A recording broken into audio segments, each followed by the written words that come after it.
Émeute, malgré l'accalmie à Los Angeles, J.D. Vance défend le maintien de milliers de militaires, jugeant la situation encore instable. Il accuse les démocrates de « faciliter la violence » via leur politique de ville sanctuaire. Malgré un net apaisement dans les rues de Los Angeles, la Maison-Blanche refuse de baisser la garde. Alors que la mégapole californienne n'a connu aucun débordement majeur depuis une semaine, le vice-président américain J.D. Vance a justifié vendredi le maintien de milliers de militaires dans la ville, évoquant un climat toujours instable et des risques de récidive. Malheureusement, les soldats et les marines restent toujours nécessaires dans le contexte actuel, car on craint que la situation ne dégénère à nouveau, a-t-il déclaré lors d'une visite du centre de commandement militaire installé dans la cité californienne.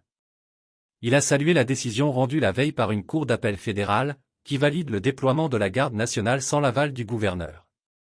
Pour le vice-président, cela démontre que l'intervention ordonnée par Donald Trump était tout à fait légitime et appropriée. De nouveaux déploiements possibles. Le président des États-Unis avait réquisitionné, début juin, 4000 soldats de la Garde nationale de Californie et 700 marines pour faire face à des manifestations provoquées par une vague d'interpellations ciblant des immigrés en situation irrégulière. Si la plupart des rassemblements étaient pacifiques, certains avaient donné lieu à des affrontements localisés avec les forces de l'ordre. Depuis, le calme est revenu, mais les arrestations se poursuivent. Publicité. J.D. Vance n'a pas exclu de nouveaux déploiements, Donald Trump le refera si nécessaire.